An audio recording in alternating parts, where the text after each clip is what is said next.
Hello, everyone, and welcome to the Squad Room Podcast, the place for cops who want to transform their leadership, create more resilience, and generate more balance in their life. On this show, we cover the tactics and strategies you can use every day to create a life worth living, both in and out of uniform. My name is Garrett Teslaw, and I'm a full-time lieutenant for a sheriff's office in Southern California, and I'm glad you're with us today. Before we get to our guest, I want to remind you of a few things. First, if you're on social media, make sure you're following us at the Squad Room and that you've liked our Facebook page. Also, make sure to join our Facebook group. Just search the Squad Room group to join. But most importantly is that you head over to thesquadroom.net and get signed up for our mailing list. People on that list get exclusive access to free resource downloads and a weekly email from me on things you need to know about. I also send out content that's exclusive to that list, so don't miss out on something that can help you in your life or in your job. Join our list at thesquadroom.net. This episode is sponsored by officerprivacy.com. In the age of the internet, social media, and smartphones, there's so much amazing information at our fingertips. I can research any topic or person I want to and learn all about them, their family, and way more information than I really should be able to. The problem is, people can do that research on us too. Whether we like it or not, our information is on the internet, out there for people to find, even the bad guys. Just accepting this and doing nothing isn't an option. We as cops have a giant target on our back these days. Sometimes that's literal and it's life or death, and other times it's just dealing with potential harassment. Either way, we don't want to expose our families to these risks. Being careful about what you post on social media doesn't go far enough. It's easy for a bad guy with an iPhone and free Wi-Fi to hunt you down. That's why officerprivacy.com exists. My friend Pete James is the founder, and he spent 25 years in law enforcement here in California, using much of his career to hunt down the criminals and evidence on the computers and the internet that we now use. Pete knows how easy it is to find you, and since he's one of the good guys, he can help. OfficerPrivacy.com offers 2 packages to choose from to help you clean up your side of the internet. Their premium service allows you to sit back and let the professionals do the work, where they will work to scrub the internet's top 50 people search sites that can expose your home address. Then they work to maintain your privacy by monitoring those same sites. If you show up again, they will remove you again. They also offer an at-home solution for those of you that have the time and the technical ability to do it yourself. I don't, so that's why I use their premium service, but you can do it all yourself using their proprietary software. You can remove yourself and your family members from these same top 50 people search sites on the internet, and then use the software to conduct audits as often as you'd like to make sure that you haven't been added back. To learn more about how you can keep safe, check them out at officerprivacy.com/the squad room. When you sign up through that link, you'll get a free USB data blocker, and your first month of monitoring is free. That's officerprivacy.com/the squad room. You know, whether you're the chief, a sergeant, a patrol officer, or anyone in between, one of the most time-consuming and frustrating parts of managing people is dealing with the schedule. From shift bids to overtime and special events, vacation requests, court overtime, and unexpected critical incidents and major disasters, the schedule is like a living, breathing beast that must be wrestled with at every level of an agency. If your agency is still living in the dark ages, running off an Excel spreadsheet, you know exactly what I'm talking about. That's why I'm so impressed with InTime. InTime is designed specifically for public safety agencies, from police and sheriff's offices to corrections, dispatch, and fire agencies. Their cloud-based system and their smartphone app allow officers to access the system from anywhere to sign up for overtime, submit vacation requests, and get updated on court subpoenas. Their system is incredibly easy to use and only takes a few minutes, not hours, to understand and begin using. Major agencies like the Anaheim Police Department, Pittsburgh Police, Passaic County Sheriff's Office, CAL FIRE, and many others trust InTime to save them time and money. If you're interested in spending less time on scheduling, eliminating redundant and expensive overtime, increasing your compliance with subpoenas, and reducing the stress and fatigue on your employees, please, I beg of you, go to intime.com/the squad room to learn more about their system. One of the biggest fears people have in life, and I think especially cops, it's not going out and strapping on that vest and stopping the bad guys. It's not chasing someone down a dark alley in the middle of the night. It's speaking in public. And it's such a fear for so many people, cops and non-cops alike, that a lot of people list it as they are more afraid of public speaking than they are of dying, which just kind of blows me away. And as somebody who has worked hard on their public speaking, it's a topic that I wanted to bring up multiple times. And recently, particularly with this promotion, I am constantly in front of groups of people doing town hall meetings, doing city council meetings, doing community groups. And the importance of a good presentation and the importance of being able to present well has just been brought back to the forefront of my mind recently. And it's perfect timing to have my speaking coach on, someone who guided me through my TED talk, and has really made me into the speaker that I am. And I'm not. I think I can't give enough credit to my guest today, Kymberlee Weil, for making me into a good public speaker. So, Kymberlee, thanks for being with us today, and welcome to the show. Garrett, thank you. It is an absolute pleasure and honor to be here. Excited to have you. We've known each other for years, and it's just, this is one of those topics I don't typically think about as applying to cops, but in reality, like I was kind of laughing with my wife this morning, like nobody picks up the brochure at the police, at the police agency, or joins the police academy to like go give city council presentations, right? Or to speak in front of a dynamic or aggressive or confrontational even community group. We go out, to drive cars fast, and to shoot guns, and to have all the cool toys, and to arrest the bad guys. And as you go through your career, you become, and if you promote up, you do less and less of that, and way more public speaking. And it's not only a skill that can be developed, and I want to emphasize that for people, but it's also a perishable skill that if we don't practice it, we tend to lose it. And so I think this is quite on point for a lot of people and who are afraid of public speaking, or they get nervous when they get up. And we're going to talk today about particularly how we can inject story into our presentations and into our talks to really capture people's attention and make it a presentation that's not going to kill people by PowerPoint. So to begin, let's give people a broad brush of who you are, what you do, and why you love doing what it is you do, that you will do so well, frankly. Wow, that was a lot. It Okay, is a lot. Garrett. Sorry. That's okay. I've got you. So I'm a speaking strategist. I work with people across the globe when the stakes are very high. So that's where I like to play. So let's say someone like yourself is getting ready for the TED or TEDx stage. Someone is giving the talk of their life to save their career. Someone is giving the talk of their life to save lives. Wherever communication matters, that's where I like to be. And so I've designed my life around everything I love to do in this art, because storytelling is an art. Cecil B. DeMille says that storytelling is the greatest art in the world. And being an art, to your earlier point, we can learn this, we can train on this, we can always get that next level of storytelling, of speaking, is communicating. And by the way, if you talk to another human, you are a communicator. No matter if you talk to one human or two humans or 10,000 or a million humans, you are a communicator. And so this is a skill that every person must have. Absolutely. I think any cop out there is our ability to communicate can really change the dynamic of even a simple call for service. If you're a street level cop, I know I was just talking about like higher level city council meetings and stuff, but if you're able to convey with a point to someone on the street on a 911 call, at a domestic, and you're able to connect with that person using good presentation and good communication skills, that oftentimes helps us, prevent something else from happening, or prevents us from escalating force even. And so I want to emphasize that for people, that like, regardless of rank, like you have to be able to communicate in this job. And it's What? so crucial. Yes, one sentence can change or even save someone's life. Mm-hmm. Mm-hmm. And that is a gift that we have as humans. We have the power to influence. We have the power to persuade. We have the power to change what happens next.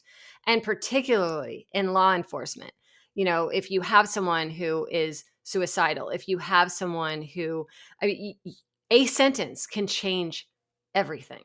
Mm-hmm. And it matters. So in those high stakes, I love that we talk about high stakes because we deal with that a lot. And oftentimes we think about uh, the kind of the 911 calls and the response to calls for that stuff too. But for people listening, like there's also high stakes involved in if you're like a union representative and you're defending an officer in an administrative appeal hearing, or if you're on the force review board and you're reviewing, a use of force that you're having to present to your command staff and you're in front of the decision makers in your agency. A lot of us have a real reluctance to stand up in front of a group and present. Like I mentioned, it's a legitimate fear, and it makes people nervous. And I still get nervous when I do some of these presentations. How can people overcome that initial fear of public speaking, even before we talk about elevating yourself to the next level? How do they get up in front of a group? Sure. Well, let's first start by unpacking this fear. Fear usually means you care. Having this fear of what is going to happen as words come out of your mouth, if you have a fear of that, it means you really care what people think of you, how people are going to judge you, because, hey, let's face it, we judge. Humans judge. That's what we do. And I wish Especially this was cops. different. Yeah. Well, hey, I mean, I could name an industry. I work with Mm, I work with law enforcement. I work with military, name an yeah. industry, you know, um, we judge. And so if you understand what fear means you've never done this before, perhaps in the way that you're about to do it. You've never said what you're about to say in the way that you've said it. You've never said it in front of this group of people. So understanding that you care about the outcome, the result, what happens on the other side of you sharing whatever you're about to share or state or communicate. And so with this fear, one of the good pieces of news for you is that last time I checked, there's very few people that have actually died on stage giving a speech or I, in front of a group. mhm. So, so that's good. So you're probably not going to die. Chances are very, very low of that happening. And also, a great technique that you can do is turn it out towards your audience. And what I mean by that is, here's the secret. It's not about you. It's about them. So if you reframe your mindset and say, how can I serve? How can I help? What does this audience need? And when I say audience, I'm talking about an audience of 2 people or 3 people, or again, a giant audience if you are in front of a, um, a large group of people in some situation. And so you can ask yourself, how can I help them? What do they need? What do they need to know? So it becomes less about how am I standing? How's my hair? We're not thinking about those things. Instead, we're thinking about how can I provide value to the people that are in front of me? And when you turn the conversation outwards, it really helps dissipate that fear. Yeah, that's a great point. We make it all about us, and we kind of center that fear on like how's our hair? How are we going to look? Are we going to stumble over our words? Are we going to remember what to say? And we'll cover a lot of tactics on how to address a lot of those specific things. I want to dive right into story because that's the biggest part of our talk, and I think the biggest change people can make in their speaking. I used to be, you know, there's like before I started working with you, I would do what most people do, which is okay. I got to give a talk on this topic. I'm going to create 50 PowerPoint slides, and I'm going to jam it full of text, and I'm going to just read off the PowerPoint. Kind of that standard giant crutch that we often use in, PowerPoint, which to me has become a 4-letter word now that I have this other perspective you've taught me. How can people make their presentations better by implementing story and getting away from just relying on that PowerPoint? Sure. Story is the fastest way to build trust between 2 humans, period. There's no faster way to build trust. And if I can connect with you, if I can tell a story that connects with you on some level, then we establish that common ground. And story can do that. So if I tell you a story about a time where I was I was in an athletic event and, something terrible happened. You can connect with me if you were an athlete because you've been there too. You've been there when everything's on the line. Or maybe you're not an athlete, but you can connect with me because this event happened and the pressure and everything going wrong, you can identify with that. So as storytellers, as humans, because we are storytellers, we have an opportunity to connect with our audiences by choosing stories which will resonate and help us start from the same page. Stories Okay. can also help de-escalate situations as well, Oh, sure. depending, right? And you train in this, so you know this. But if we look at storytelling, back to this art that I mentioned earlier, we've been telling stories as a human race for over 100,000 years. Yet, we've only had written language for around 10,000 years. So we've been telling stories longer than we've had written language. And when we tell stories, it lights up the sensory cortex of our brains, which in a well told story allows us to see the story, hear the story, taste the story, even smell the story. Yet when we talk about facts and figures, like I'm doing right now, and like our own many of those PowerPoints, that only activates 2 regions of the brain. Story activates 7 regions of the brain, which Wow. can help us remember and connect with that person, that storyteller, even deeper. Hmm. You bring up a great point about how story builds trust. And I think a lot of people listening are thinking, I have to give presentations to my staff. It's facts and figures only. They know me. They already trust me. Uh, and that's partially true. But I think if you're able to tell the same facts and figures using story, or giving an example, a real world example, or doing something to connect, you remind them of that trust at the very least, and you can always have more trust from the people who are listening to you, right? So you can always look at it as not that you already have it, but this is a chance to renew it. And if we can connect with those people who are decision makers, and especially if we're making a recommendation on a finding, or we are trying to change a policy, those sorts of things, we need as much trust as we can from the people above us in rank to be assured that we're making the right decisions. And we can use those stories. Now, the stories, do they have to be complex and long, like a hero's journey arc, or can they just be short tidbits or examples? How do you suggest people to go about that? Sure, if you're a screenwriter, yes, please use the hero's journey. But if we are normal people telling stories where we only have someone's attention for 30 seconds or less than that, we want to keep our stories short and crisp and leave them, with something they can remember. A lot of times as storytellers, people instantly have in their mind, oh, that's for children's books, or oh, that's not, that doesn't belong in business, it doesn't belong in different professions.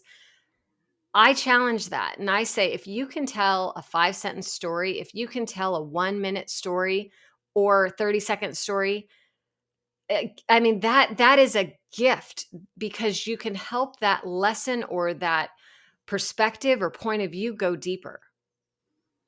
Hmm.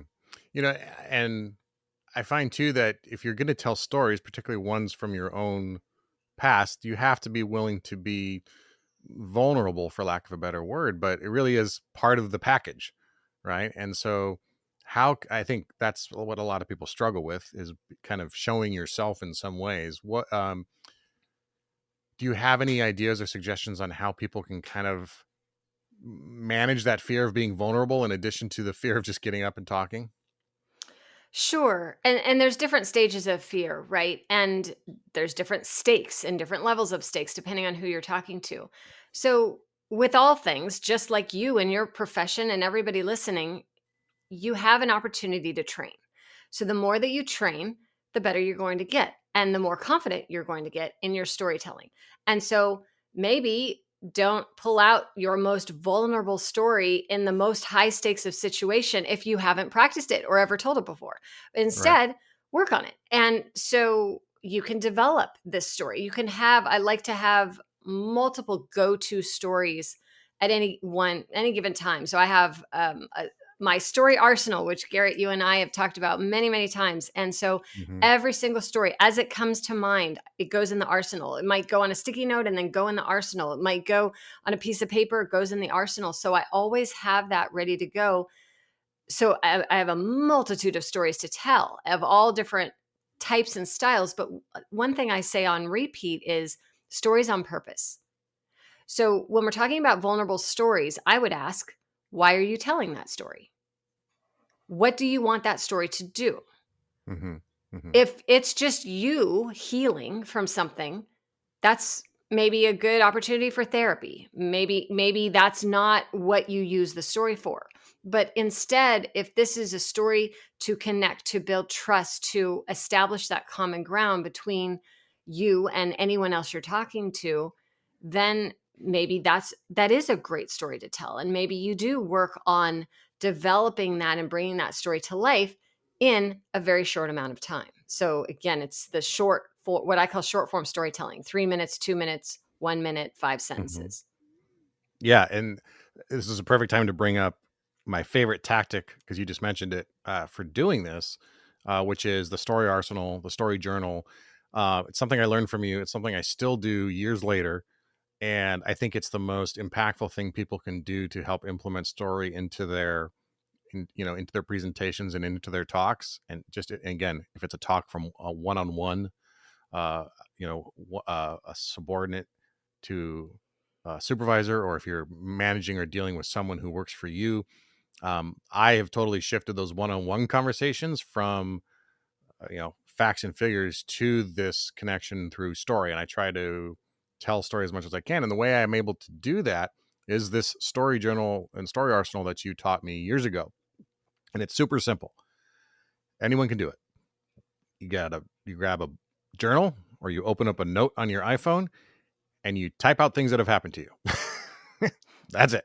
And I've evolved it from there, and I'll share that. But literally write down stories that have happened to you, whether they're funny or they're traumatic or they're dramatic or any of those things that you just think kind of stand out in your day.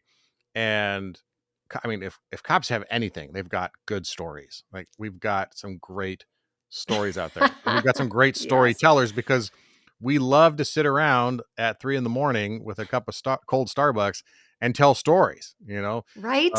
from back in the day, or something funny happened, or our funniest police chase, or our worst police chase, or whatever it is. You have those things in your arsenal already. They're in your head. You just got to put them out on paper. And then what I've done to kind of elevate that a step further is, I kind of write out the story, just a couple sentences, so I remember it. And then I add, what's the lesson out of it that I can share with people, and then and what's the end result. And if I write those things out, then it becomes one of those stories that I can immediately access, and I know, oh, I have an example of perseverance, or I have an example of connection with someone who's destitute and downtrodden, or whatever it is. But adding that what's the lesson component to it has been real helpful, because then it goes from just being a story to something that I know how to apply directly to a situation. So any other tips you have on that, I'd love for you to share them too, because I think it's such a powerful tool. 100%. So two things come to mind there. First of all, I will often say things will either go well, or you'll have a story to tell when you get on the other side of it. So know that stories are all around us. And when you're in the middle of something that is not going well, you can tell yourself, oh, this is going to make a really good story someday. And so to your point about having that lesson come out of the story, there's two ways we can approach sharing stories. One is story first, lesson second, or lesson first, story second. And I'll give you examples of both. So, for example, let's say I'm teaching a class. This is a true story. I'm teaching a class later today on performance and delivery in speaking and storytelling. So, what do we do on stage? What do we do with our hands, our body? How do we captivate audiences? Okay, great. So, I know that this is the content of what I'm teaching. So, I can ask myself, either what story do I have in my story arsenal that's a great story about something that went terribly wrong with performance or something where I learned a really great lesson with performance, but what stories do I have? Mm-hmm. And then based on that story, what lesson do I want to share with this group? Do I want to share the story that, the greatest mistakes make the best stories, or what lesson do I want to share? Or I can pick the lesson first and then decide what stories I want to share. So lesson first would be I need to teach a lesson on resilience, or I need to teach a lesson on tenacity, or I need to teach a lesson on um, sticking the landing. Whatever that is, I can look at the lesson first and attach a story to that lesson. But ideally, as storytellers, we're going somewhere with our story, right? So we as humans are changed through experiences. And we tell these stories so that others can change too. I have a story about a time where when I was in Hawaii and I was on a little moped and I got hit by a cement truck. Okay, so that's a true story that happened in my life. Do I tell that story because I want people to understand how horrific that accident was? No, I tell that story because it's all about the comeback. It's what happens after the accident. Yes, the accident happened, and spoiler alert, I lived. Yay. But it's what happens after the accident that really matters. And Mm. so that is the lesson I'm pulling out. So all stories can be in service to our audience as long as we're driving towards a meaning, a lesson, something we uncovered, something we noticed. And again, that goes back to establishing that trust. Mm-hmm. Mm-hmm. I think a big component of trust that people don't think about too, or a big component of presentations or talking and having those communication skills that people don't often think about, is what the vast majority of how our communication goes is nonverbal, and all the things we do around what we actually say. And what are some of the other elements you teach in people about how to communicate effectively that don't have anything to do with what your script is? Yeah, nonverbals are huge, right? I mean, just how we're standing, where our weight is, where our eyes are, if we're fidgeting. You guys train in this all the time. So these are giving the audience clues. And again, the audience could be an audience of one or a small audience, but we are leaving clues based on what we are doing with our body. And Mm. if we are saying something like, I am so excited to be here, but yet we are backing up as we are saying this, there's an incongruence with what we were saying out of our mouths and what we are doing with our body. So we have to be very aware of our body at all times to make sure that we have that continuity of the message. That's critically important. I remember during the preparation for my TED talk, you had me record myself, full body, not just my face, but full body. And I would watch it back, and I was, once you get How past the idea of painful was watching it, it, it Garrett? was so painful, so so painful. Go ahead. But you connect with what you're saying, and you're like, oh, I'm not nearly as expressive as I thought I was, or my hand gestures, which I think feel like I'm flailing all over the place, are all up right up here in my chest in front of me, like minute moves that you think you're translating, but you're really not. Uh, so it was super educational once I got past that discomfort, and I could see, oh, I'm not presenting this point the way I thought I was, and then you get better as you go. But you know, movement is a big deal. Are there things you teach that help people kind of break that feeling that they're full of, that they're in cement boots and that they're standing stiff and straight? Like, how do we break that up and move around? Sure. So, two things also there, Garrett. So, one, to speak to the video, one of the best choices you can make as a communicator is to watch yourself on video. And it's painful, and you're not going to want to do it. And guess what? You will be your own best coach if you dare to watch yourself on video, full body, like you were just saying, Garrett, because you'll pick up things like, I didn't know I was doing that nervous thing with my fingers. It is incredibly distracting. Any movement that is not purposeful is distracting. So even if I'm telling you the most important thing I ever said in my life, but yet I'm tapping my heel of one of my feet as I'm telling you this because I'm nervous or whatever I'm doing, it's distracting. You're not going to hear what I have to say. You're going to look at that heel on my foot and you're going to watch that. Your eyes are going to go there. So how do we train against this? What do we do? First of all, repetitions, repetitions, repetitions, repetitions. The more you do anything, the more comfortable you're going to get with that. So I would say practice doing a short story, a short communication bit that you need to deliver. Watch yourself, make adjustments, watch yourself again. Also, warm up is really important. A lot of people it's like that preparedness, is not so sexy. So we often, as humans, don't do it because it's just, I've got to do that. But Mhm. I should, in quotes, do that. And I don't.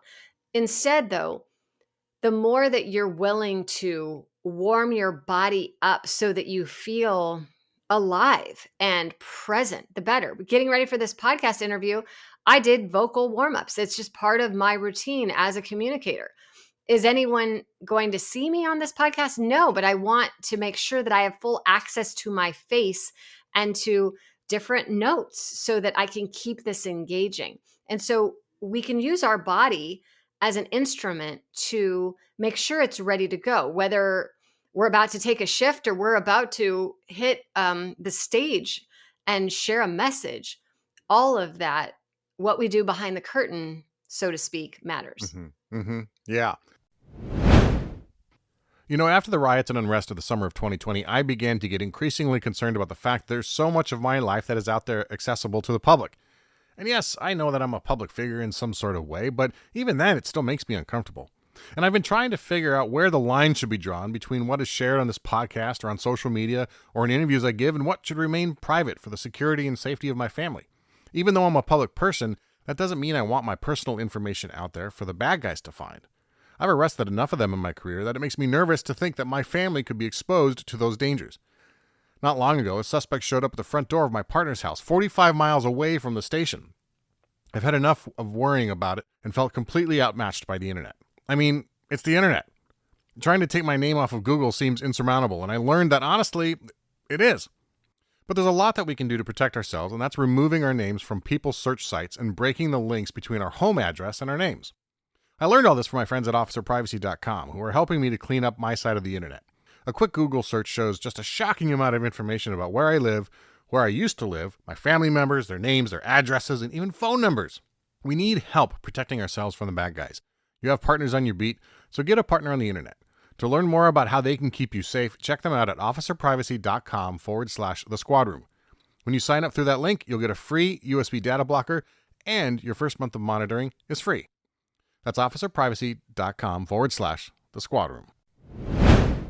For my TED Talk, it was 13 minutes long, and I probably spent 100 hours rehearsing, is what I tell people. I get asked a lot, like, "Oh, that looked like it was a lot of fun," and it was. It looks like a lot of fun, like, because that was a talk. All TED Talks are memorized. There's no teleprompter. There's no script you get to cheat off of.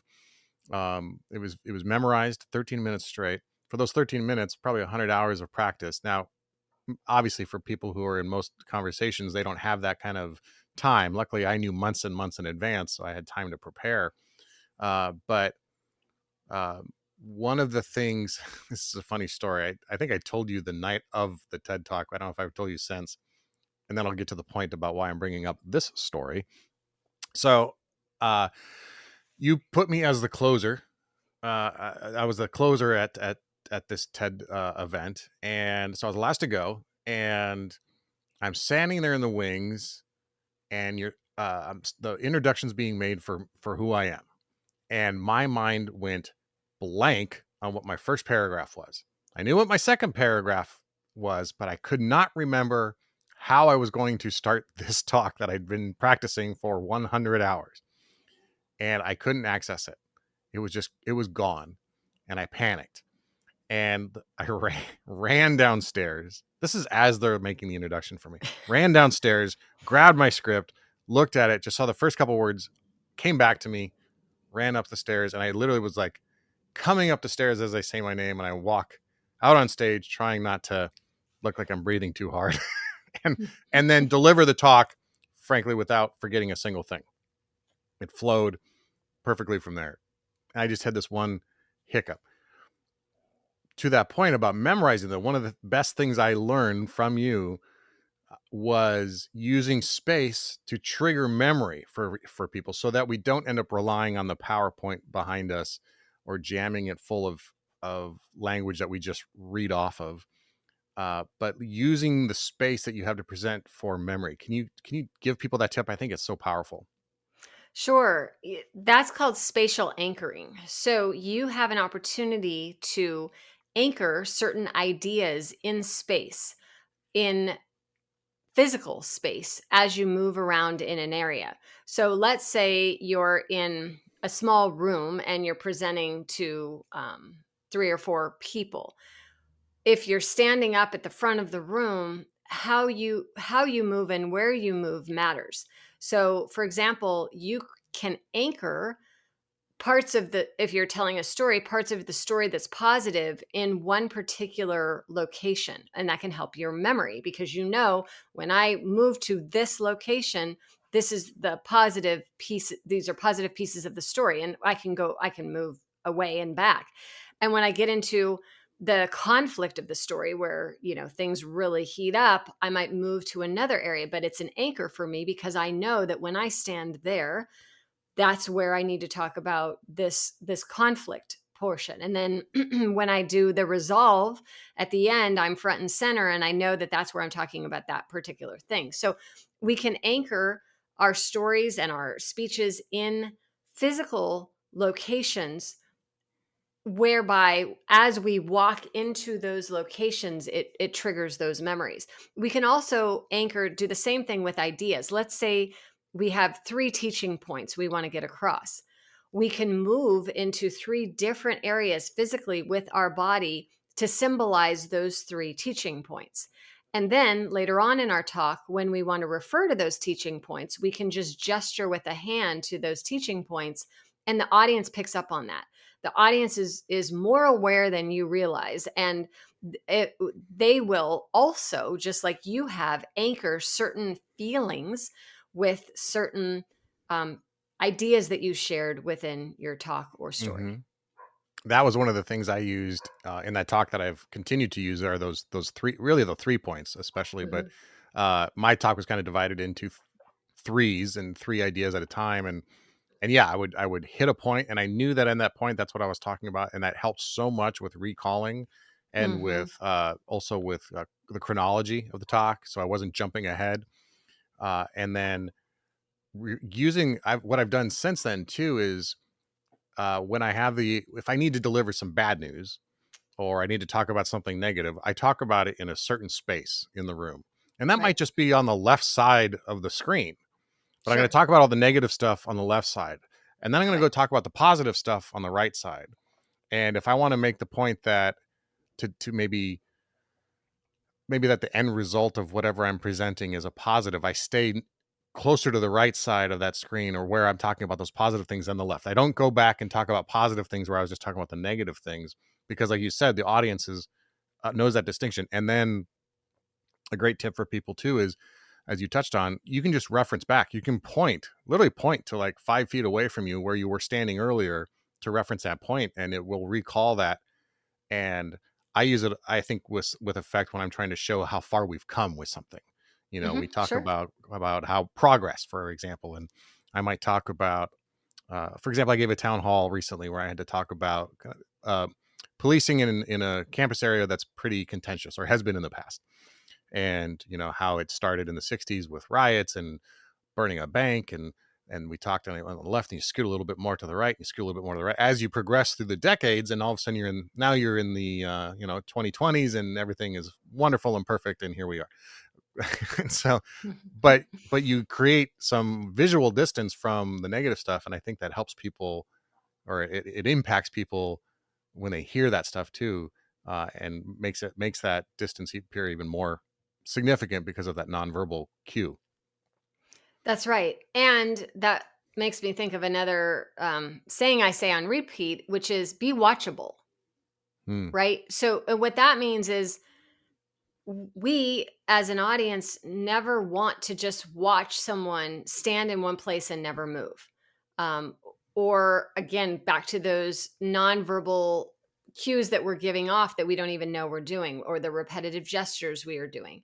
That anytime you're in a pattern, the audience will pick up that. If you're always doing something with your hands again and again and again, it's going to be completely distracting to the audience, and they're going to watch your hands and not hear what you have to say. So we have an opportunity to move in a way that is engaging. Just and guess what? It's not that hard to do. Be human. Be interesting. Allow their audience to want to connect with you. So just vary up your movements. Maybe some movements are short and fast, and other movements are slower, depending on what you're talking about. And back to that, having that congruence of what you're saying and what you're doing with your body. But we love to watch other humans, and so we have an opportunity as communicators to be watchable by doing the work behind the scenes, watching, doing your video, video yourself watching and making the corrections where you need to make those. One of the things that I've noticed, one of my biggest shifts is before I was working with you, I would get up there at the podium like everybody and, stand at the podium with that barrier between me and my audience. And I could talk at the podium. And now when I come into a room, I have that thing moved. I hate it. I hate having that thing in the way. It's just a barrier. It's an obstruction.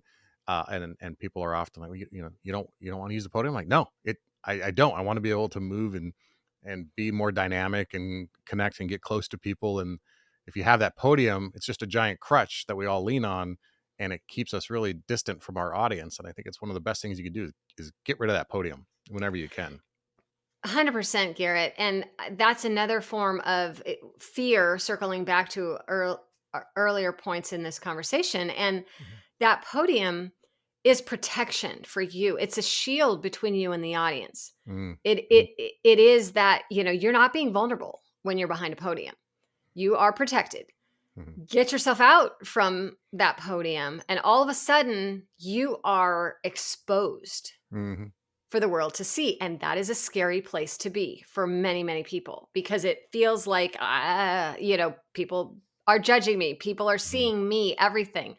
And a great reminder, and this is, for men, for women, I see this all the time. I work with celebrities. I work with so many different people where you would be like, what? That person had fear? What? That person threw up before he took the stage? What? And it's true. No matter who you are, that fear is natural. It happens. And the more that we're willing to expose ourselves, and by exposing, I mean just talking with our hands open and our full body open, that again is building that trust. So even without saying anything, without any words coming out of your mouth, if you were just to stand in front of a group of people without a barrier in front of you, that is a level of vulnerability that builds trust also. I think a great example for anyone who may have a hard time with this to understand is, like, think about all of those press conferences you see where the sheriff or the police chief gets up there and he's at a podium and he's flanked by all sorts of people with bars and stars on their collars, and he gives a very crusty, sterile. That's right. That's exactly the word I was looking for. Sterile briefing on maybe an officer involved shooting or a major incident that happened in town, and it's just sterile and stiff.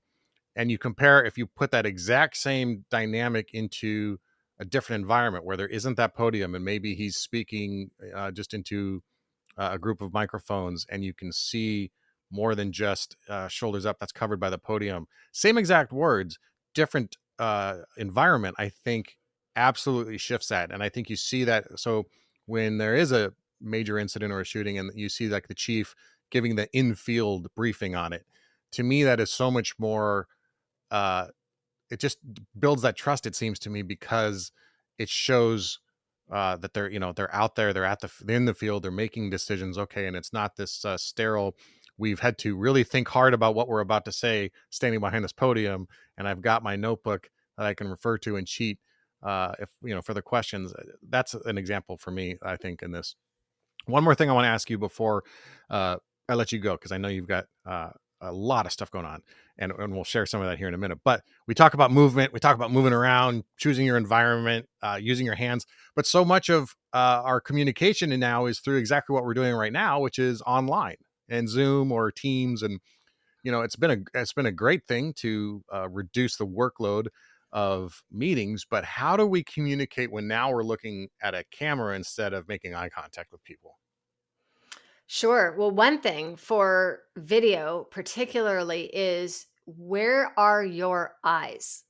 So this is something that has, I mean, been really brought to light with the pandemic and so many of us going to virtual meetings, virtual speeches, all kinds of things. Hmm. And so as a communicator, when you are speaking, you want to look at the green dot or the white dot of your camera as opposed to looking at the windows on the screen. So if you look at the windows on the screen, now you're seeing the people, but your it's you do not have eye contact with your audience.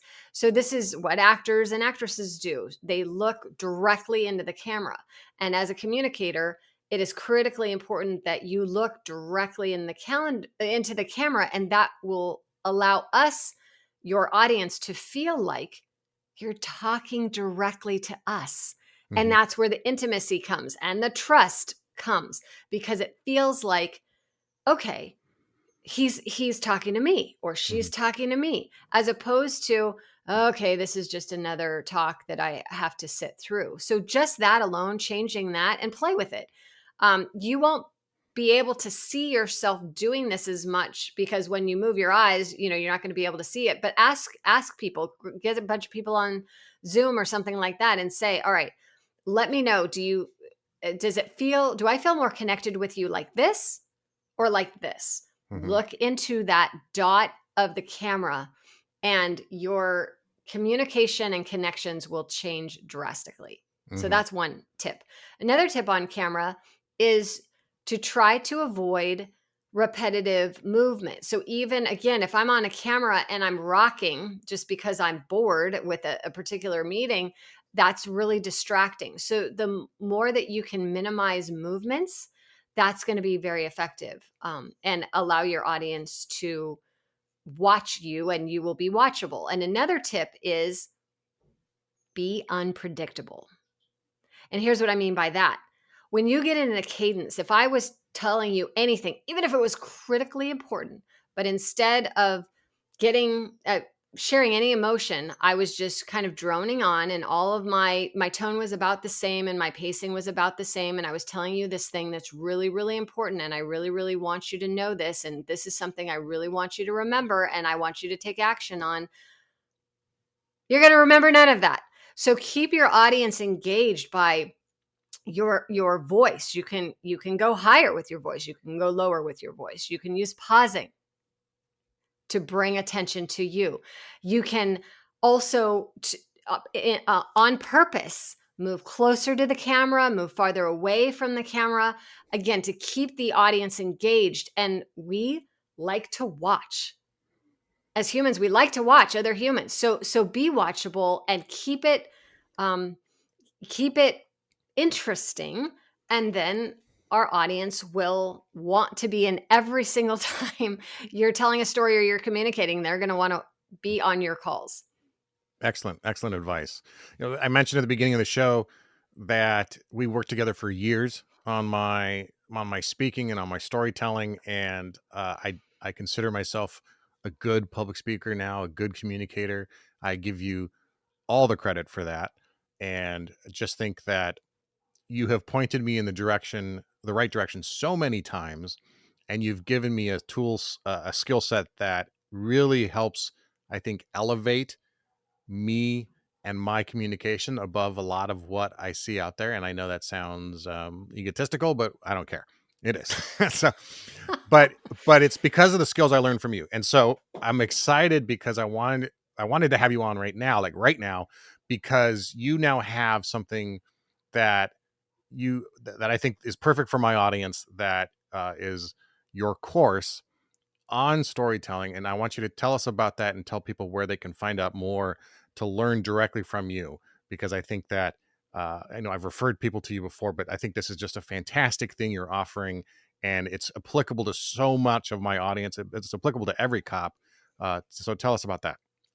Sure thing. Yeah, most of my work, as you know, Garrett, and thank you so much for all that feedback. That just, yeah, I really am grateful for that. I love what I do, and I love taking people to their next level, and then the level after that, and the level after that. And I train people at the Olympic level of speaking and storytelling.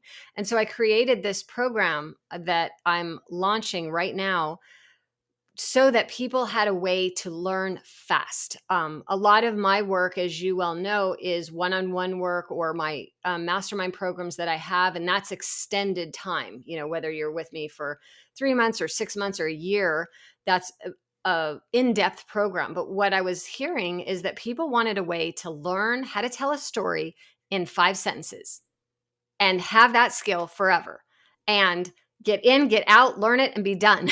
And so I developed this program to do just that. It's called influential storytelling. And what it is it helps you design, develop, and deliver what I call short form stories. So you're going to learn my methodology, my 5 steps to being able to tell a story anywhere, anytime, so that you can captivate your audience and affect change in our world. Because look, we need change in our world more now than ever before. And if you think about it, somebody's out there telling the stories. Why not you?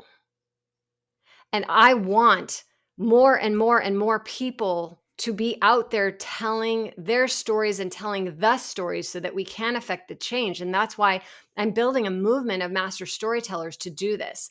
And so this program is that jumping off point. It is short. It's 3 weeks. You get me live, which is also rare. I only do this a couple times a year. This is my last course of the year.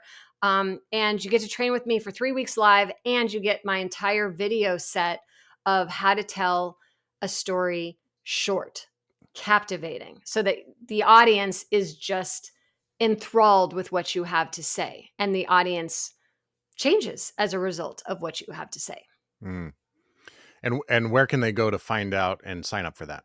Sure. So it's storytellingschool.com/ISC, influential storytelling course, ISC. Really simple, storytellingschool.com/ISC. And we are closing doors Monday because we're starting on Monday. So all the videos get released on Monday, and we are rolling up the sleeves and going. And in 3 weeks, not only will lives change, but people's confidence will change, and they'll be telling stories that really matter. And that's excellent. We'll put the links in the show notes so people can just click through that to find out about it. If you're listening to this live as this episode came out or in the next day or two, you still have time to join that course. And I highly recommend it. I think you touched on something, you know, someone's out there telling the story, and in law enforcement we have to be willing and able to tell the story, or our story, in order to help shape the narrative that's out there. And that's the only way to do it, and the only way we can accomplish that successfully, my belief, is through story. And that's because of stuff I learned from Kymberlee. I highly recommend everyone go check that out. Check the show notes of this episode to click through and join, and rushing and sign up if you're listening to this live, because we're recording it and putting this out the same day to make sure that people have access to this if they want to join. So, Kymberlee, thank you so much for being with us today. Thanks for sharing these tips. It's a great reminder to me of some of these perishable skills of public speaking that I've let slip as well. So, thanks for your time with us. Thank you, Garrett, and thank you and everyone listening for what you do in our world and keeping us safe. Thanks for listening to today's episode. If you're new to the show, make sure you check through our catalog of episodes, because you're going to find some amazing guests and some great actionable ideas you can take into your day. Also, I want to offer you something I'm very excited about, and it's absolutely free. It's my Tactical Tuesday newsletter. Every Tuesday, I want to bring you a few tactics, tips, and strategies to help you succeed in the week ahead. It may be a book I want to share, some gear I found useful, an inspiring quote, or anything else I think you'd like. To sign up for the Tactical Tuesday email list, you can visit thesquadroom.net/Tactical Tuesdays, or just text your email address to 805-364-2331. That's 805-364-2331. If you didn't catch that, check the show notes for this episode, and you can find it there. And I promise we won't sell or spam your email address. Before we wrap up, I have a challenge for you. If you got something out of this episode, if you were inspired by our conversation today, I want to challenge you right now to take a photo of your podcast player as you're playing this episode, and I want you to share it with 3 friends, people who you think need to hear what we talked about today. Send them this episode and recommend that they listen to it. Also, please consider leaving a review on the podcast player of your choice. If you have a few seconds, please leave a comment with your review because it really helps us spread the word about the show and it helps more cops find the valuable lessons that we have here. Also, join us on Facebook at our Facebook group, follow our page, and on Instagram at The Squad Room. A special thanks to today's sponsor, OfficerPrivacy.com. If cleaning up your name on the internet and making it harder for criminals to find you is important, check them out at OfficerPrivacy.com/The Squad Room, where their deal for you as a listener of this show is they'll give you a free USB data blocker and 1 month of free monitoring when you sign up. I want to thank our sponsor for this episode, InTime. InTime is the state-of-the-art, easy-to-use, and incredibly simple way to schedule shifts, improve subpoena compliance, reduce officer fatigue, and manage special events, and much more. Make sure to check them out at intime.com/The Squad Room to learn more about their affordable and simple solutions for public safety. Also, there are some other great companies who support the podcast and support you as well. Go to thesquadroom.net/support to see exclusive deals from Signature Coins, Hard to Kill Fitness, Onnit, Ranger Up, Hardhead Veterans, and Audible.